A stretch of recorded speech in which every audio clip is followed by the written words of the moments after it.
नमस्कार, the print में आपका स्वागत है। मैं हूँ सागरिका किस्सू अपनी साथी मनीषा मोंडाल के साथ, और आज हमारे साथ है चंपत राय जी। आपको बता दूं, चंपत राय जी वीएचपी के वाइस प्रेसिडेंट है और श्री राम जन्मभूमि तीर्थ क्षेत्र ट्रस्ट के जनरल सेक्रेटरी। आज हम अयोध्या में हैं और हम उनसे बात करेंगे राम जन्मभूमि मंदिर के बारे में। हम बात करेंगे कि क्या क्या तैयारियां हो रही है, मंदिर की कितनी कंस्ट्रक्शन हुई है और कैसे इनविटेशन भेजे जा रहे हैं लोगों को, और 22 जनवरी को हम किन किन को इनॉग्रेशन डे पे देखेंगे। स्वागत है सर आपका द प्रिंट में। मेरा पहला सवाल आपसे कि हम देख रहे हैं बिल्कुल जोरों शोरों से तैयारियां हो रही है, तो क्या क्या बाकी रहता है? हमने सुना कि कुछ दिन पहले 1000 और वर्कर्स को डिप्लॉय भी किया था। कब तक आप सोच रहे कि फर्स्ट फेज खत्म होगा मंदिर के कंस्ट्रक्शन का? प्राण प्रतिष्ठा 22 जनवरी 2024 सोमवार को होगी, दोपहर को 12 बजे के आसपास या 12 बजे के पश्चात। प्राण प्रतिष्ठा मंदिर के ग्राउंड फ्लोर पर होगी। मंदिर 3 फ्लोर का है, ग्राउंड, फर्स्ट, सेकंड। मंदिर लगभग 350 फीट लंबा है, ईस्ट वेस्ट डायरेक्शन में। 250 फीट चौड़ा है, नॉर्थ साउथ डायरेक्शन में। कोर्ट यार्ड से ऊंचाई शिखर की 161 फीट अंदाजन है। एक फ्लोर की ऊंचाई अप्रोक्सीमेटली 20 फीट है।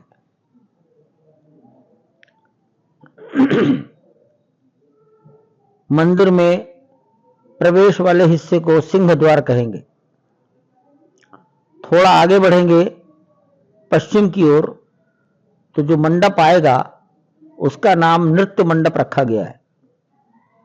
थोड़ा और आगे बढ़ेंगे पश्चिम की ओर, दूसरा मंडप आएगा, वो अधिक ऊंचा है, उसे रंग मंडप कहा जाएगा।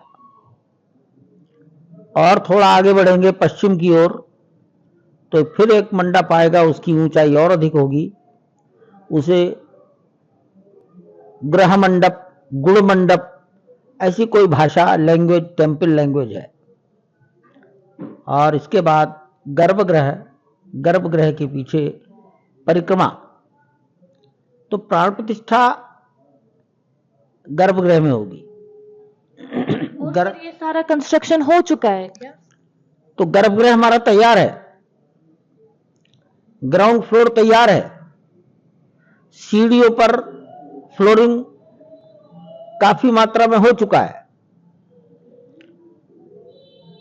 ग्राउंड फ्लोर के का फ्लोरिंग, उस पर मार्बल लगना है, ये लगाने का काम चल रहा है। लेकिन महत्वपूर्ण बात यह है गर्भगृह, तो गर्भगृह इज ऑलमोस्ट रेडी। प्राण प्रतिष्ठा वहां होनी है। अगर मान लीजिए कहीं दूसरे फ्लोर पर मार्बल नहीं लग पाया है तो लेटर ऑन लग जाएगा, बट द गर्भगृह इज रेडी। जिस मूर्ति की प्राण प्रतिष्ठा होनी है उस मूर्ति की तैयारी, वो मूर्ति पत्थर की है, भगवान के खड़ी मूर्ति है।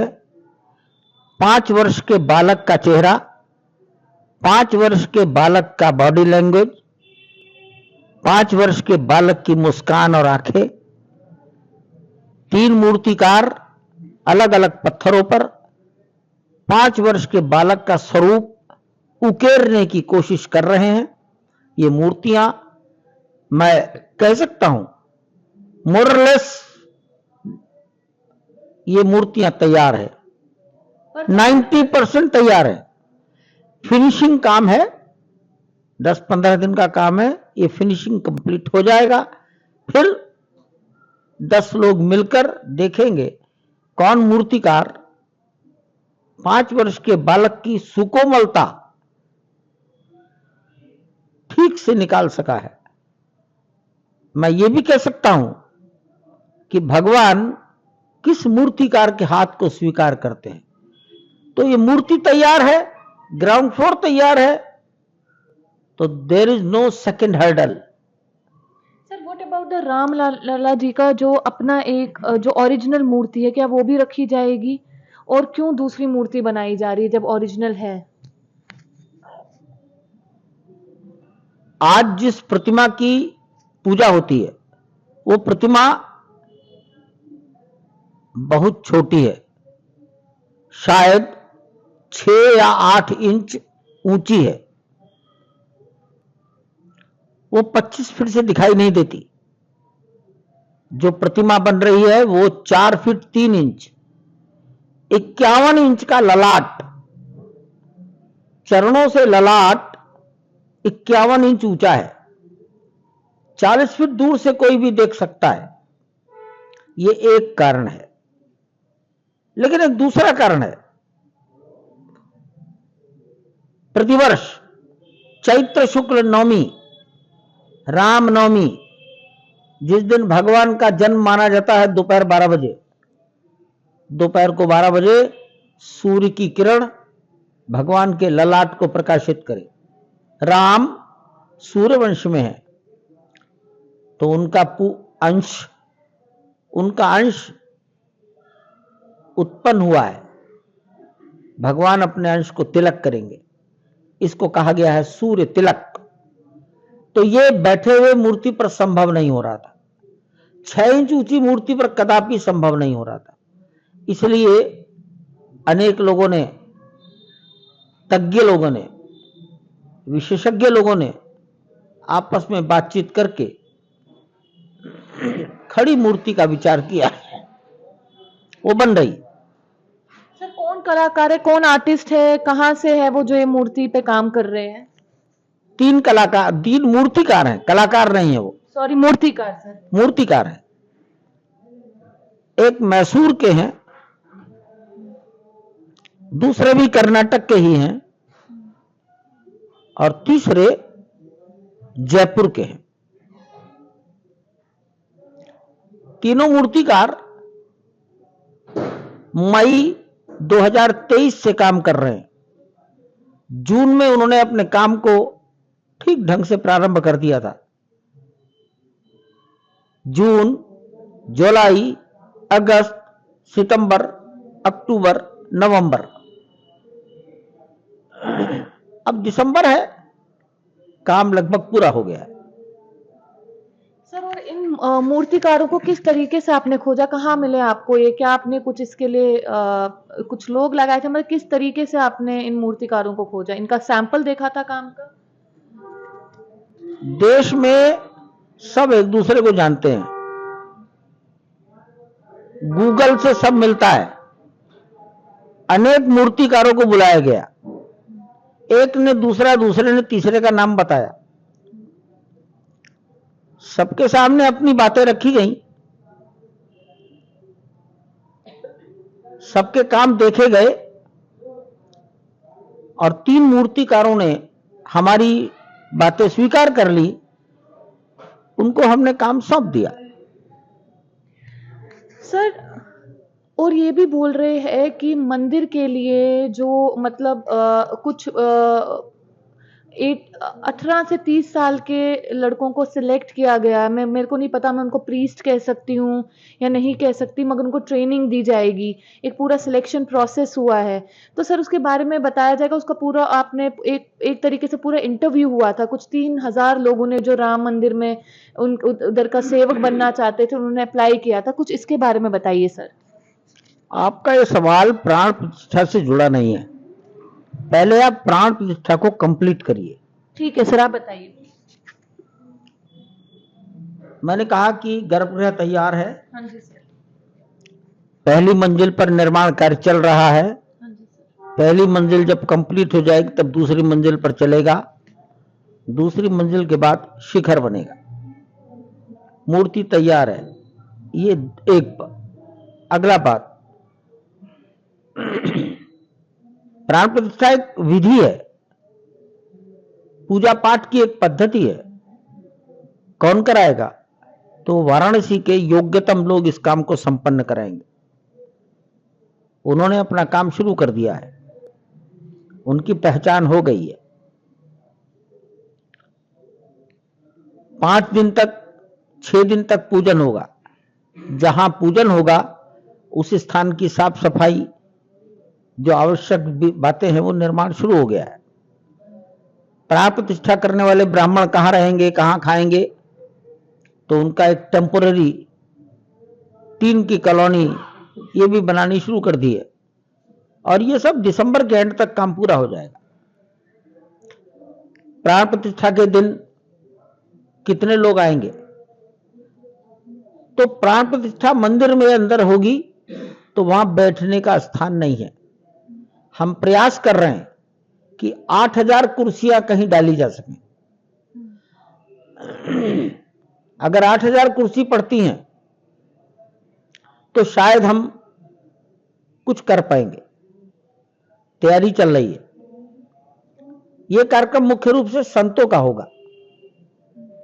4000 संतों के नाम लिखे गए हैं। इनको प्राथमिक सूचना भेज दी गई है, डाक से गया है, स्पीड पोस्ट। जिनके व्हाट्सएप नंबर थे उनको व्हाट्सएप पर, ईमेल थे ईमेल पर। आस पड़ोस के संतों को बाई हैंड दे सकते थे, बाई हैंड, लेकिन पोस्टल डिपार्टमेंट के माध्यम से प्रत्येक को। इस कार्य में मैं कह सकता हूं 80% संतों को पोस्टल डिपार्टमेंट से पत्र चले गए। 2-4 दिन में सबको चले जाएंगे। पोस्टल तो पहुंचेगा बाद में, लेकिन मोबाइल, व्हाट्सएप, ईमेल, आजकल टेलीफोन से वार्ता करके उनको सूचनाएं देना, आने जाने की जानकारी प्राप्त करना, यह कार्य चल रहा है। ये संत देश के प्रत्येक प्रांत, भाषा, पूजा पद्धति, परंपरा, गुरु परंपरा, वनवासी संत, स्वामीनारायण, जितनी परंपराएं देश में हो सकती हैं, कम से कम 125 परंपराओं के, 125 संप्रदायों के, सभी अखाड़ों के संत महात्मा यहां आएंगे। संतों में कोई छोटा कोई बड़ा नहीं होता है, सब एक समान है। इसलिए सबकी सूची बन गई है। अगले प्रोसेस टेलीफोन पर वार्ता करके तत्काल जानकारी प्राप्त करना, लिखना, हम इस चरण में काम कर रहे हैं। इसके अतिरिक्त हमने समाज जीवन के 2000 लोगों के नाम लिखे हैं। देश के कम से कम 70-80 कार्यकर्ताओं ने इन नामों की खोजबीन की है। खेल जगत, कला जगत, साहित्यकार, लेखक, कवि, फिल्मकार, रिटायर्ड आईएएस अफसर, पुलिस अधिकारी, सेवानिवृत्त सेना के वो अधिकारी जिन्हें सरकार ने उनकी वीरता के लिए सम्मान दिए हैं, राम जन्मभूमि के लिए जिनके पूर्वज कभी न कभी बलिदान हुए, ऐसे परिवारों के नाम छाटे जा रहे हैं। वैज्ञानिक, अधिवक्ता, जजेस, समाज के उद्योगपति, तमाम प्रकार की, लगभग 18 प्रकार की सामाजिक जीवन की श्रेणियां लिखी गई हैं। सर, और इसके लिए आपकी, sorry to interrupt you sir, क्या इसके लिए आपकी एक प्रॉपर टीम बनी हुई है जो ये सारा काम कर रही है, जो ये बिल्कुल छांटने का काम, कौन लोग आने चाहिए, कौन लोग, किनको बुलाना है, और क्या फिर वो टीम आपके पास लेकर आती है और फिर आप गो अहेड देते हैं? किसी को आने की जरूरत ही नहीं है। आजकल मोबाइल किस काम आएगा, व्हाट्सएप, ईमेल किस काम आएगा।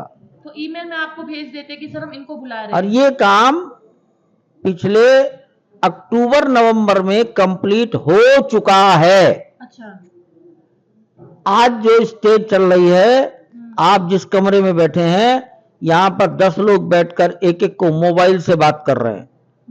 सर आप कब आएंगे, आपको किस ट्रेन से आने में सुविधा होगी, कितने दिन पहले आने में आपको सुविधा होगी।